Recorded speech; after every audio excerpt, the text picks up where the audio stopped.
হ্যাঁ স্যার, নমস্কার। আমি বাংলাহান্ট থেকে বলছিলাম। নভেম্বরের জন্য কেন্দ্রীয় বাজেট পেশ করলেন কেন্দ্রীয় অর্থমন্ত্রী নির্মলা সীতারামন।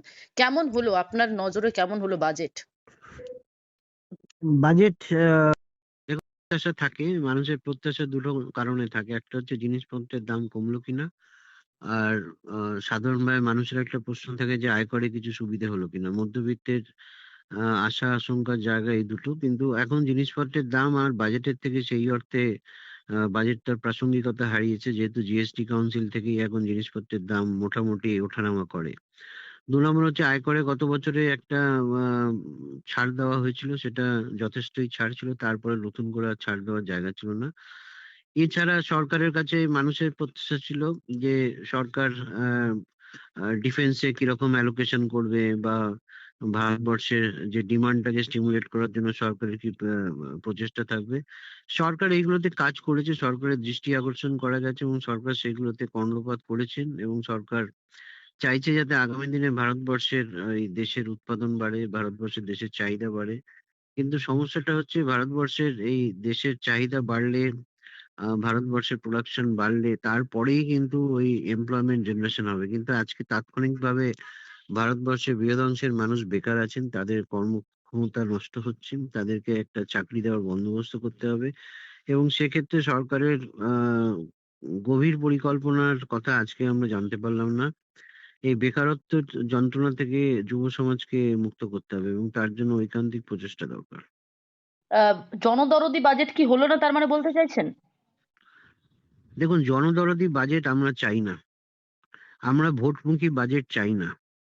আমরা চাই ভারতবর্ষের একটা সুষম উন্নয়ন, এবং সেই উন্নয়নটা যাতে সত্যি সত্যি সবাইকে সন্তুষ্ট করতে পারে।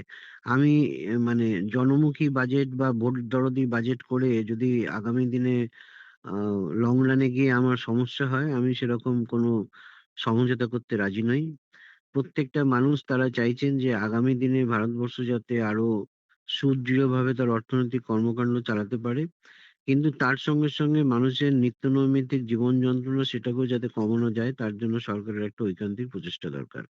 আমি মানুষকে একটা মানে সাধারণভাবে মানুষের যে জীবনযাত্রার মান, সেটা নির্ভর করে দুটো জিনিসের উপর। একটা হচ্ছে বাজার থেকে আমি কি জিনিসপত্র কিনছি, কত দামে কিনছি, আর ২ নম্বর হচ্ছে আমার আয়ের একটা স্থায়িত্ব। এই দুটো জিনিসকে সরকারকে জোর দিতে হবে। তবে কিন্তু মানুষের একটা যে সাধারণ স্বাচ্ছন্দ্য সেটা ফিরে আসবে। সামাজিক সুরক্ষার দরকার আছে। সামাজিক সুরক্ষা ভারতবর্ষের অর্থনীতিকে শক্ত করেছে, পোক্ত করেছে। আগামী দিনে সামাজিক সুরক্ষা হয়তো বরাদ্দ বাড়বে। কিন্তু সামাজিক সুরক্ষা এবং দীর্ঘমেয়াদী পরিকল্পনা, এই দুটোর সংমিশ্রণে কিন্তু আগামী নতুন ভারতবর্ষ গড়ে উঠবে। আচ্ছা, সামনে বাংলায় বিধানসভা নির্বাচন, বাংলার বাজেটে কি পেলো? বাংলায় মানে বাজেটে বাংলা কি পেলো, আপনার কি মনে হয়?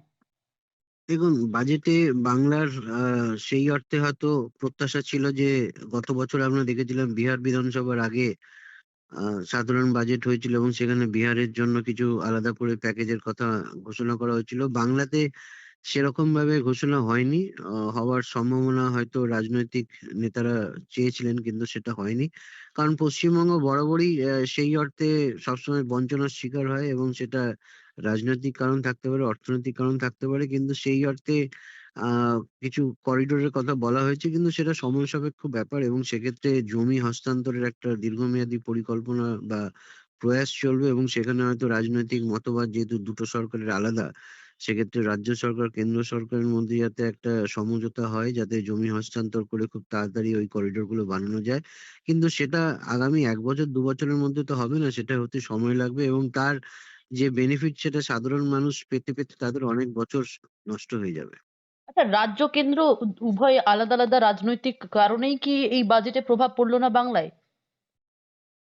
দেখুন, আমি বলবো অন্যরকম ভাবে, যে এখানে কিন্তু সরকারের একটা প্রয়াস থাকা উচিত ছিল, কেন্দ্রীয় সরকারের। কারণ তার যে রাজনৈতিক দল, তাদের কিন্তু পাখির চোখ ছিল ২০২৬-এর রাজ্যের বিধানসভা ভোট, এবং আপনি দেখবেন আর কয়েকদিনের মধ্যেই রাজ্যের ইন্টারিম বাজেট পেশ হবে, ভোট অন অ্যাকাউন্ট হবে।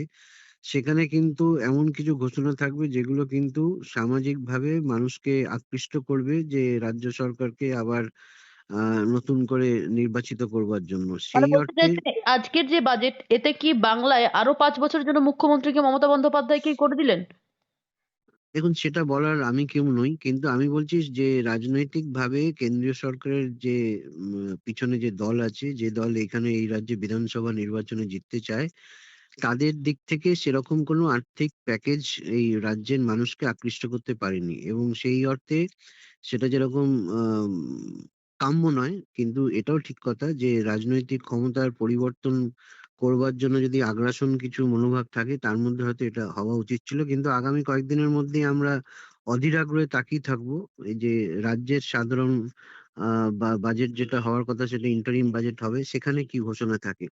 সাধারণ মানুষকে একটু বুঝতে হবে যে ভারতবর্ষের উন্নয়ন, পশ্চিমবঙ্গের উন্নয়ন দুটোই ইম্পর্টেন্ট আছে। পশ্চিমবঙ্গবাসী হিসেবে আমরা চাইবো পশ্চিমবঙ্গের জন্য যদি আলাদা করে কোনো বরাদ্দ থাকতো, তাতে যদি আলাদা করে পরিকাঠামো খাতে পশ্চিমবঙ্গের জন্য একটু বেশি উন্নয়ন হতো, যদি মেট্রোর সম্প্রসারণ আরো বাড়ানো যেত, যদি পশ্চিমবঙ্গের জন্য আলাদা করে নতুন নতুন আরো রাস্তাঘাট তৈরি হতো, তাহলে হয়তো পশ্চিমবঙ্গের উন্নয়ন আরো বেশি তাড়াতাড়ি হতো।